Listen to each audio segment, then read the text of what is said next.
All right, cool. Yeah, so for me, when I think about the villagers in this movie, I think about just how robust they felt, like how much of a continuing part of the story. You think back to things like Beauty and the Beast as an example. When I think of villagers, I think of Beauty and the Beast.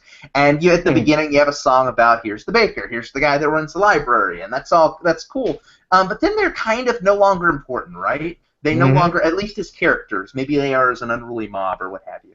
Um, but these characters, you have them show up at the beginning. You have some interesting voice actors and some different characteristics and personalities that immediately make these villagers stand out.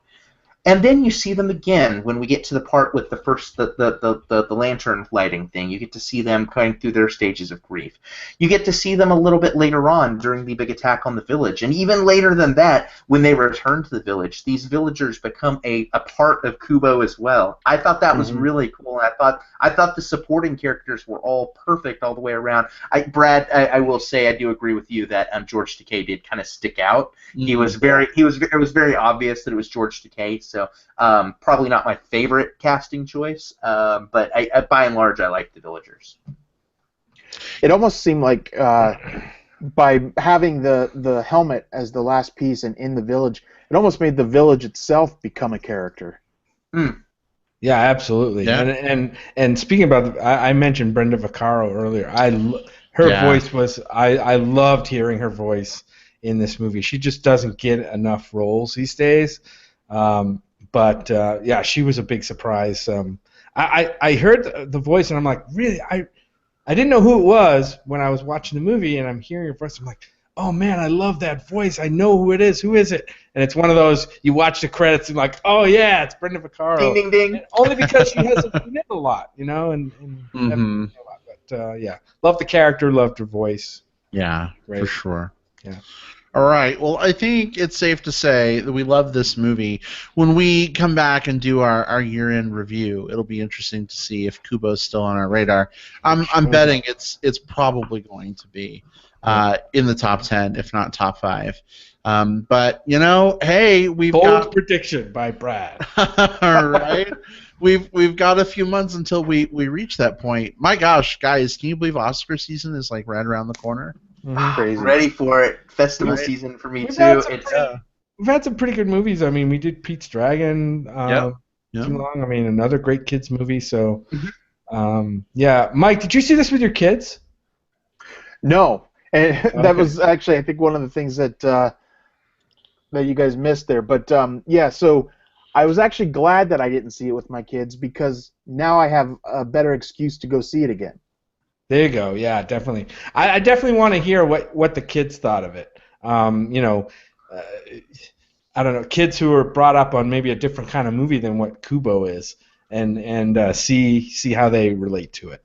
Well, and they both loved Coraline and Paranorman. Okay. So Okay. I don't know if they've seen the Box Trolls. I haven't, but Right. if it follows that that suit, I think they're gonna love this one too. Okay. May well be. Well, you have homework, Magic Michael Evans. You're going to have to That's report right. back to us. Let us know what they thought. Will do. All right. Well, guys, let's go ahead and wrap up with some plugs. Mike, tell us where to find more of your awesomeness online, and if you have anything you want to plug, go for it. Yeah. You can find me right now. The best place is at bavachoco.com, BAVACHOCO. If you want to hear the music that I've been recording with my current band, that's where to find me online. And Twitter is just at Mike Lovins. The thing I wanted to plug real quick was actually, and you guys are probably well aware of this, but I thought I'd share it with people, is the way that you can get online and get signed up to get advanced screening passes.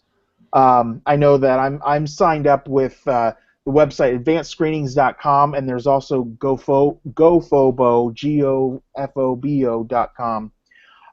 You don't have to be a member of the press to see see movies through this, and it's kind of a first come first serve, and you got to wait in line. But the reason why I wanted to bring it up was there's so many movies out there, and a lot of people, unfortunately, with ticket prices, there are people who just don't get to go out to see movies in the theater just because it's too pricey. And so people who maybe can get signed up for this, like I said, you don't have to be somebody that's going to watch it so you can review it ahead of time. Go check out a new movie for free and get some of that entertainment that we get to enjoy. Yeah, and there's something special about being able to see a movie a little bit early too. You're part of that early buzz. You're part of that early buzz on a movie, and also these screenings tend to be very high energy audiences, very receptive audiences, and it's always fun to see a movie in that kind of environment. We've talked about it a lot of times on the show, how that can amplify the experience of a movie. That's true. Although sometimes it can be a detractor too. Like when we saw Frozen the first time, I did not like Frozen, but I was more focused on all the kids kicking my seat, throwing things at me, and then when I got to go back and see the movie with a regular audience at 10 o'clock at night where there were no kids, it was like, yes, this is so wonderful. Give me more. So, but Mike, I think that's a really great call out because. Yeah, I think a lot of people, we're all on a budget these days, right? So I think it's a cool way of being able to get out, see a movie for free, see it early, be part of that buzz. So great suggestion. Awesome. For me this week, I want to give a shout out to the Wizarding World of Harry Potter. It counts because it's based on a series of movies and books.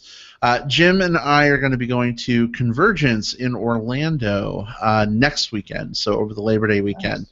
And some friends are grouping up for a trip to the Wizarding World of Harry Potter on Saturday down in Orlando. So if anyone else is going to Convergence, or you're in the Orlando area and you wanna hang out for some Harry Potter fun, let us know. Be on the lookout for us in the park if you go there. I can't wait, guys, to get a wand, drink a butterbeer, ride the Hogwarts Express. I'm going to be like a little kid. Jim is going to get so tired of my Harry Potter excitement. I can tell already. I am so jealous. Just like you just said a bunch of words that I know I'm not going to be able to experience anytime soon. Butterbeer, I'm extremely jealous. I want the butterbeer. I want the wand. I want the Harry Potter experience. So it's going to be awesome, Brad. I'm jealous, but I'm also very happy you guys are doing that. Well, we wish you were going to be there with us, Will. You and Wiggles both. Oh. All right, Jim, what do you got this week? Well, on our trip, on our plane travel, I got to download and watch a couple of movies that I've been wanting to catch up with. One of them is a movie I know you've probably seen it, Will, called Krisha. Yes. This is a drama written and directed by this guy, Trey Edward Schultz, who I don't know a lot about. But this movie was very, very different. I mean, this was, man, I don't know if you've had the same experience I have, at family gatherings, whether it be Christmas or Thanksgiving. Usually for us it was Thanksgiving, where things just got a little out of control. Usually there's one relative that's kind of, I don't know, maybe on the fringes of things or having difficulty in their lives, and it causes a lot of tension amongst the family and unrest. And you don't know what's going to happen. Is it going to blow up into this giant nightmare of a holiday? Well, that's kind of the feeling you get when you. I don't want to spoil anything, but that's kind of the feeling you get when you watch Krisha. Krisha is named after the woman. She comes back into the family after some time away, and it's not necessarily clear right from the beginning why she was away or what the circumstances were. But there's a lot of tension. This is the most fucked up family Thanksgiving that you'll see on a screen in a long time. And it's really made me uncomfortable in spots. And that's a good thing. A movie makes me feel something, even if it's uncomfortableness or feel gross or sad or whatever. I'm okay with that as long as it makes me feel something. And Krisha was it. This movie's on VOD right now. You can rent it as I did on iTunes. It's definitely worth a watch. I'm sure there's a story behind this movie that I want to read more about, but it's called Krisha. Look it up. It's only 80 minutes long, so it's a short one too. and that's worth noting. It fit into my flight plans, so that was good. Yeah. All right, awesome. Will, close us out for plugs. Closing you out with a rant/plug. Bear with me, it's short. So you actually kind of hit on this earlier, Brad, with something that you had said. So counting Kubo, Jim, I think, knows where I'm going with this too. Yep. Counting Kubo, I saw 4 amazing films this week, all of which are brand new movies. So Kubo and the Two Strings, this kind of cool crime drama called Hell or High Water. This That's comedy, on my list. this improv comedy called Don't Think Twice, all 3 of which are in theaters, and then one which is on VOD called The Fits.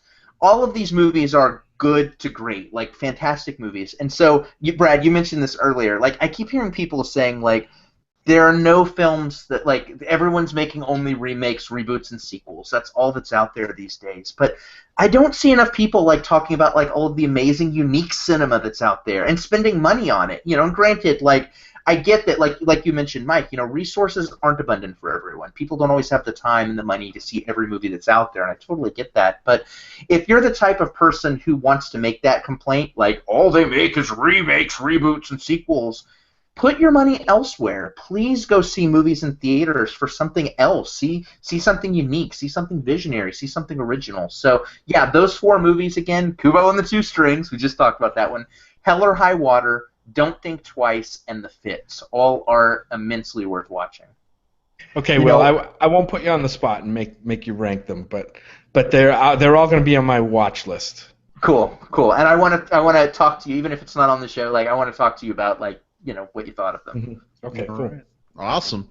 All right, guys. Well, that wraps us for this week.